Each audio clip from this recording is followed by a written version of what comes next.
Yes, as mentioned, the title for today's talk is Feature Documentary Distribution, New Hybrid Models for Release. Of course, this has all come about because of the coronavirus pandemic. I know a lot of your other speakers have been talking about crisis management, and there have been many crises to manage. So this will look at that from a documentary perspective. So as mentioned, I'm head of home entertainment at Dogwoof, which means for the last 12 months, everything has been home entertainment. So kind of all films have gone through me, which has been challenging, but of course, very rewarding as well to kind of work out how people are viewing documentaries, where they're viewing documentaries, apart from the obvious Netflix, Amazon, BBC, and how we can also expand the genre, expand the appetite for the genre as well.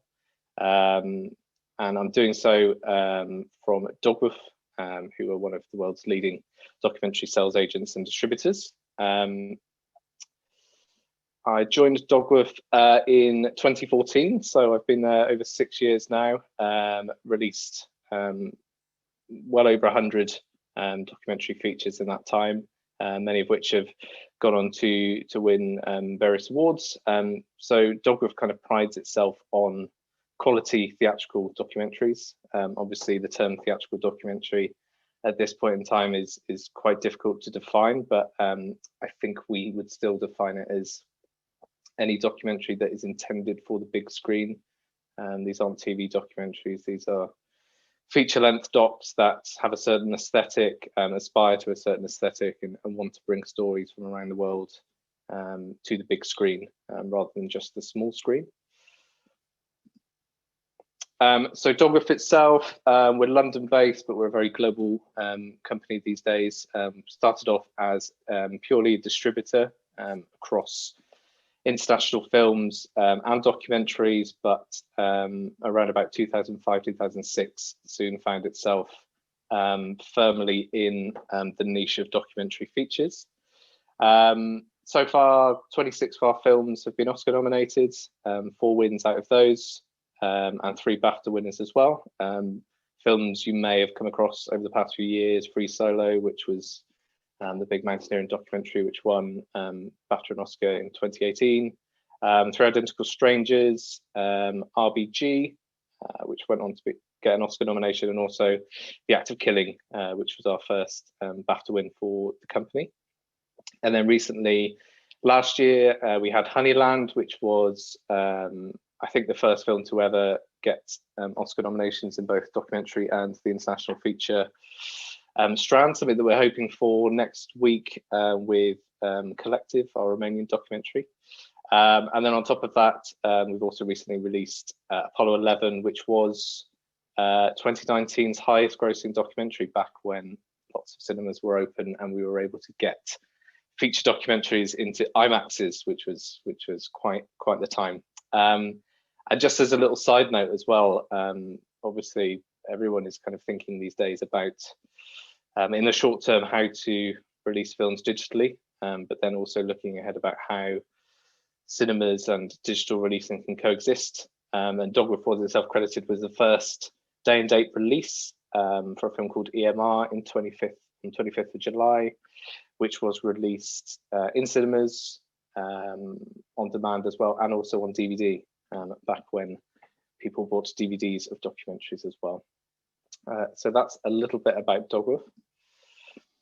So first off, I just want to have a little look at how feature documentaries traditionally would have reached audiences and would have gone to market. This was back before March 2020. So especially with the types of films that we look at, a first port of call for a feature doc would have been a big A-list festival premiere, somewhere like Sundance, Cannes, Venice or Berlin, where theatrical rights and all other rights would have been sold to various territories. So we traditionally look after the UK in terms of distribution, but we do also release theatrically in several other markets here and there, including Germany. This kind of appetite for theatrical documentaries, I think, has really grown in the last 10 years. You now have the term docbuster, which is for these kind of giant documentaries that end up grossing tens of millions, both in the US and further afield. So examples would be Fahrenheit 9/11, which won the Palme d'Or in the year of its release. I think still is the highest grossing documentary of all time, on over 100 million. Senna and Amy, the two feature docs from Massif Capadier, and also our own Apollo 11. So traditionally, your big cinema releases are supported by P&A, press and advertising spend. So this is where you kind of put everything behind your documentary to kind of get as many people that maybe wouldn't traditionally see documentaries in cinemas. Maybe they're more of a kind of narrative cinema goer, but on the off chance that they might be intrigued by something that's kind of stranger than fiction. And that kind of initial P&A spend would often lead to better deals when it comes to subscription VOD platforms and pay TV taking up titles as well. Which leads me on to the second point. So not all documentaries go into cinemas, not are all intended to go into cinemas, and as you'll see with the kind of next slide, there has been a huge kind of growth in the number of docs entering cinema screens, and there is of course a finite number of cinema screens even at the best of times. So a lot of titles still go straight to digital, straight to that home end market. That does also include DVD and Blu-ray here and there on certain titles. And also a lot of documentaries end up straight to TV. That may be because they are commissioned by television. The BBC, their Storyville strand, and also Sky and Sky Arts are still very active in commissioning original documentaries.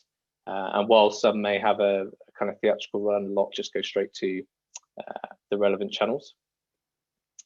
The kind of new kids on the block over the last 5 years or so have obviously been the streamers. So I think initially Netflix were obviously the platform that showed the greatest interest in documentaries. They won their first documentary Oscar with Icarus a few years ago.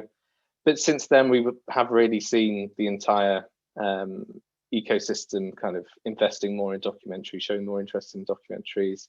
That includes now Disney Plus. Apple had several high-profile documentaries this year for their Apple Plus program. Hulu in the US, which is part of Disney, so will often share a lot of titles that are required by Disney, and also other platforms like HBO Max. That's not to say that just because a film goes to a streamer that it won't have some sort of run in cinemas, but most of these theatrical engagements will be short 1 to 2 week runs, which enables them to be qualified for BAFTA, for Oscars, and other awards. And then finally, there is always, of course, self-distribution. Lots of filmmakers either don't get a distribution deal or don't seek one out. There are lots of films and projects that are just better suited to a direct approach and go straight to Vimeo or YouTube. There are countless examples of great crowdfunding projects that already have their audience and then are just ready to launch. And what better way to do that than, you know, via yourself, where you can control all aspects of the release on Vimeo and YouTube. So that's still a very kind of tangible way of releasing a feature doc.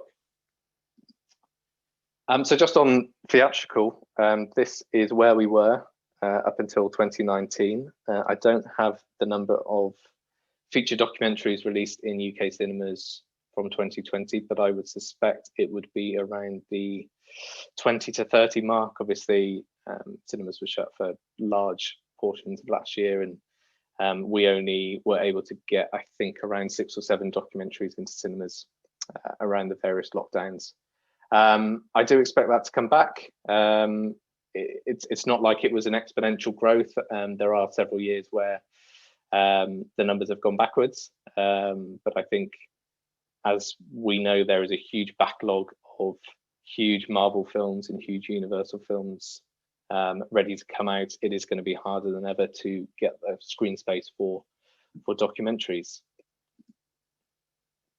So now, the post-COVID / current state of play. Obviously, we know cinemas will be reopening on the 17th of May. But we have had to pretty much exist without cinema run for our titles for the last 12 months. When they do come back, we do know that the old ways of doing things, the 16-week theatrical window, will probably be gone. I think there's still discussions between cinema chains and studios as to how much that will be reduced by. I think 12 weeks seems like a decent compromise. I know there are things happening in the US whereby studios will give certain cinema chains part of their VOD revenue in exchange for shorter windows. But that will, I mean, this will change the way that you not only watch docs in cinemas, but the way you watch most films in cinemas. It will be a lot quicker for them to come to home end. Which brings me on to the streaming platform. So as mentioned, Disney Plus and HBO Max have both emerged in the past 12 months. Disney Plus in particular, very well timed around March time in the UK when everyone had completed Netflix and was looking for more to watch. And I think while everyone associates them with the Marvel films and Star Wars and obviously animated features, they have shown a real appetite for documentaries. Let's not forget they also own ESPN, they own Hulu, and they own National Geographic as well. So all of those National Geographic films that have been released in cinemas over the past few years now available to watch on Disney Plus, including Free Solo. And also at kind of current festivals, they are acquiring here or there. So Summer at Seoul, which was at Sundance this year, went to Searchlight Pictures, which is formerly Fox, now owned by Disney. So that will more than likely end up on Disney Plus at some point. And also HBO have been very active in this kind of area. So Spike Lee's documentary on David Byrne's Broadway show, American Utopia, that has also made its way to HBO Max in the US. A kind of a phrase that I think most of us have either learned for the first time or have heard a lot over the past 12 months is premium VOD, shortened to PVOD, which is basically, it has been for studios a way of making some money back on films that were intended for theatrical release. So probably the kind of biggest example was Universal with Trolls World Tour, this huge kind of family animated blockbuster that missed out on a theatrical release, wasn't able to be put back to wait until cinemas were open. So was released via PVOD at quite hefty $16/£16 price point across the world. I think there have been mixed results in these. I think you have to have a kind of really big film or a film that people are willing to pay premium pricing for this to work. But Universal did report a few weeks after their release last April that they had already accrued 100 million, which is probably around about what you would expect maybe for a US domestic box office for that size of a film in its first 2 or 3 weeks. So yeah, mixed results. Obviously studios are only going to come out and give figures if they're good, but I think it's still a model that has some kind of life, and especially after cinemas open, I know that the studios will kind of be looking at PVOD and theatrical coexisting, or at least PVOD going quite quickly after a cinema release for a title. And then we have virtual cinema, which is something I'm going to discuss today. I know I think a couple of previous talks have touched on virtual cinema, but it's something that we're quite invested with here at Dogwoof. It's part of our Dogwoof On Demand platform as well. We certainly weren't the first in the UK to look into this model. A company called Modern Films, pretty much in March when cinemas were shuttered, pivoted quite quickly for their releases and built a platform where they were able to kind of control pricing, but also most importantly, partnering with cinemas that were shut in order to kind of offer a revenue share scheme whereby 50% of the revenues goes to the distributor and 50% goes to the cinemas in exchange for promotion, which, you know, again, is a model that there aren't a lot of figures out there to kind of justify whether it has worked or not. from what we have done so far with 4 or 5 releases, we can see there's life in it.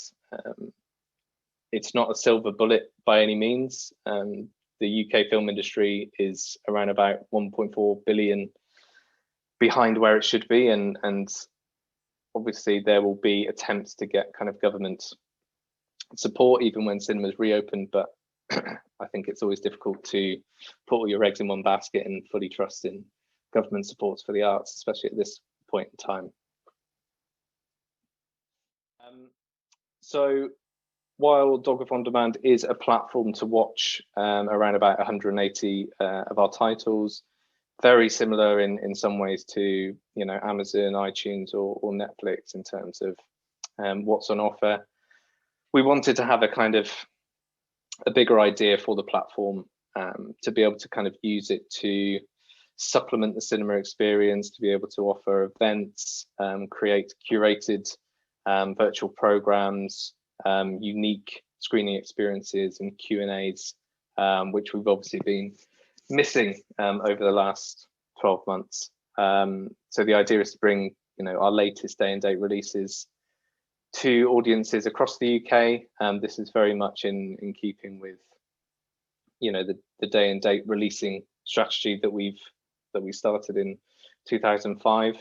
Just because cinemas support our documentaries, it doesn't mean that everyone has a kind of lovely independent or boutique doc-loving cinema on their doorstep. So the idea of being able to watch anywhere in the UK is kind of really key to this. We're able to offer previews. We've already done several films where we've done preview events with Q&As, exclusive content, very much limited to kind of 24 to 48 hours to really make it exclusive. And we've been able to kind of work with cinemas on their programming as well, and to kind of help them build their own audiences that obviously have had a lot of other distractions over the past 12 months, may not have their local independent cinema at the forefront of their mind when they're thinking of what to watch in the evening. So this is a way to kind of assist that, very much focused on feature documentaries and kind of our growing catalogue of documentaries. So this is what the platform looks like currently. This is specifically the virtual cinema page. So you can see we have a nice now showing rail across the top. So we're trying to kind of emulate that browsing cinema website kind of experience. Further down, you can see On Stray, which is one of our upcoming titles, a documentary about dogs. We couldn't resist that one. You can see some of the kind of partners. So this film was actually released on the 26th. You can see several cinemas supporting a preview on the 23rd, which is already available for pre-sale. And another kind of concept with Dogwoof On Demand, and again, this is something that has been discussed in terms of virtual cinema, is when cinemas are reopen and all of these kind of blockbusters filter through and no one has a choice but to show the latest Bond, how do we make sure that our documentaries can still cut through? How do we make sure that small 1 to 2 screen cinemas still have an eclectic choice of films that they can offer? An alternative digital screen is that it's not just for our catalogue. We do hope to kind of partner with filmmakers, with producers that maybe don't have distribution deals on their films, and make their films accessible to cinema going audiences at the same time as, for completely understandable reasons, small cinemas are focusing on tentpole blockbusters that are really going to get back on track financially. We also want to kind of enable cinemas that maybe have never shown a documentary before to take risks, and this is a risk-free way of them doing that, and they don't have to worry about having a kind of 20-seater screen that would have been destined for Bond with one person in. This is a kind of way to work out who's watching documentaries and build that audience base. And having Q&As and unique content is very kind of central to that as well. So just in terms of the ongoing challenges, So obviously for virtual cinema, when you bring the cinema to your home, you're in competition with everything that's in your home. That might be the kettle, that might be the radio, that might be the TV. It's more likely than not Netflix. So that is one element that we're constantly needing to kind of work against, and to go back to my previous point, having Q&As and exclusive content and something that you won't get anywhere else is really key to that. Transparency is going to be a vital thing going forward as well. As mentioned, studios and indies have only really spoken about numbers when things are doing well. So is there a way that virtual cinema takings can be incorporated into films opening weekends? It's not something that is available at the moment. I think that would be very useful for not just us, not just programmers, but also other distributors to kind of work out what is working virtually, to kind of pool resources in a way, and to kind of share our knowledge of what does work. As an example, I mean, in the US, there's an indie distributor, Kino Lorber, who have been at the forefront of virtual cinemas and kind of that model. They've claimed that virtual cinema revenue is around about, depending on the film, 35 to 50% of what they would expect from a normal rollout into art house cinemas, which, while it's not 100% for cinemas with their entire staff on furlough and almost non-existent incomings, is better than nothing, I think. One particular feature documentary that they highlighted has taken over 100,000 in virtual cinema box office, which is no mean feat at this point in time. Another challenge, usability. Again, you're competing with really established platforms that have really complex algorithms that know what you want to watch before even you know. So making that as accessible as possible is really key. Having things priced correctly, as mentioned, there's been a lot of experimentation around pricing, going from 99p rentals, free films on YouTube, right up to your $16 48-hour rentals. So making sure that things are priced competitively is going to be key. And one unique challenge with virtual cinema is obviously this revenue share scheme, and it's something that we're really trying to make better, both for our own sakes and for the cinemas. We want them to be able to get reporting as quickly as possible, so they can see that this is working, so they can see that revenue share models, which have already existed for theatrical releases, can work the other way around. And then finally, as mentioned, we're not just a UK distributor, we are an international distributor as well. We've been able to release several films during lockdown globally, and I think for us in the future that means partnering not just with UK cinemas, but with cinemas in Germany, with cinemas in the Nordics, and everywhere we can, really, to offer localized events with kind of subtitles where applicable, and making it really a kind of unique experience in their kind of locale. And then finally, and the biggest part of this really is exhibitors. I mean, it comes down to exhibitors to really kind of buy into this concept.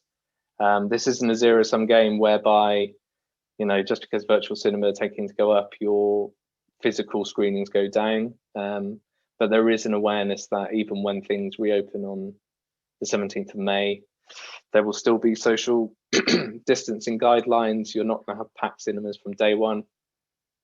So is there a way that virtual cinema can slot in to enable you to almost make up that full screen or go beyond a full screen, especially for those that are more vulnerable, that aren't comfortable with going to the cinemas, that have lost their jobs, and can't stretch to the price of a cinema ticket. That's what we think virtual cinema will ultimately kind of lend itself to in the future, when we start getting a little bit back towards normality. So just a quick case study on a film that we gave the full virtual cinema On Demand rollout at the beginning of this year. I do have a trailer, but I will skip that. So this is a film called MLK FBI. It's been released both here in the US. It was BAFTA longlisted, sadly didn't make it through to the final 5, but is also Oscar longlisted. So a documentary by Sam Pollard, longtime editor and collaborator of Spike Lee, but also a director in his own right, using long lost kind of FBI archive on MLK and their surveillance on MLK, Martin Luther King, and just builds a really kind of wonderful portrait of that era of King's legacy and also of the corrupt power of surveillance in the US, both then and kind of, which is obviously extremely relevant to now. So we ended 2020 thinking this will be a great film to get back into cinemas, thinking they would be open, had lined up around about 40 cinemas to show the film on date on the 15th of January. And then obviously with everyone else, post-Christmas, we learned that cinemas were going to be shut for an indefinite period of time. So because we had Dogwoof On Demand, because we had this platform, by that stage, I think we'd done 1 virtual cinema release, but, you know, with much smaller kind of impact and with a few kind of key test partners on board. With this release, we were able to really go all out. We had 33 independent cinemas board pretty much as soon as we kind of announced it was going virtual, which is fantastic. And they were able, as you can see, they were able to support the release with their full backing, their full social website and newsletter support. We did lots of events both before and after the release. Martin Luther King Day was on the 18th of January, so it was perfectly timed for us and was a really kind of key example of a film that we could have moved to May just to get into cinemas, but we'd miss out on all that. All the kind of timing, all the events that were going to happen organically. And that's what virtual cinema gives you. It gives you the ability to kind of strike while the iron's hot, rather than putting things back and putting things back. So this is what the film page looked like, as you saw with Stray. So quite nice and clear which cinemas are supporting. It goes all the way down to Z. One thing we did think about was, how do we decide the order of cinemas? And we basically came on the assumption that alphabetically was going to be the fairest way to do it. So yeah, this is what the virtual cinema page looks like. A little bit more info about the Q&As. So obviously with documentaries, having Q&As and having a director in the country to support is fantastic where possible. That obviously wasn't possible in this case. We weren't able to bring Sam over from the US, but we were still able to kind of replicate that Q&A tour. So we did that by having various Q&A events on sale via virtual cinema on different days. So there was no crossover. He had a specific kind of city on a specific day with a theatrical partner, and with their kind of full support as well. We joined with a company called We Are Parable to do a Q&A with Sam Pollard. That's available on all virtual cinema platforms. We also had a kind of a decent budget to be able to give to cinemas. So 500 sounds quite small, but when you're doing social media and digital advertising, that can actually go quite a long way. And yeah, that was spent on really targeting both their existing audience bases, but also a more eclectic and diverse audience base that would be interested in MLK, anti-racism and civil rights movements as well. And finally, you can see some of the nice feedback that we had. So people, you know, if you kind of package it correctly, they will get the idea of virtual cinemas. They understand that this is one way for their local cinema to make money at this point in time. And also going forward, this could be just another way to go and watch a film is via your own home. And so the future, so I mean, I've mentioned it a few times, no one kind of knows what's going to happen after the 17th of May. Obviously, we know there's going to be a deluge of blockbusters. How does small indie films kind of work around that? I think virtual cinema is an answer, both commercially and just in terms of getting audiences for smaller films. And yeah, I guess the main question is everyone is asking is, how will cinemas adapt? I think that's the key element here. We've been doing day and date releases. We know how to get our films onto digital channels. We know how to sell them to streamers and TV broadcasters. It's just, how will cinemas adapt to this? How will they take on the challenge of streamers? How will they coexist with streamers, which, you know, they have been doing for the last 2 or 3 years? We will see. I think it's something we can definitely discuss. And yeah, I think I've got some ideas, but I'm sure there's lots of ideas out there as well. And just finally, yeah, my email is there. If anyone has further questions after we've had a discussion, then dgreen@dogwoof.com. Just contact me at any point.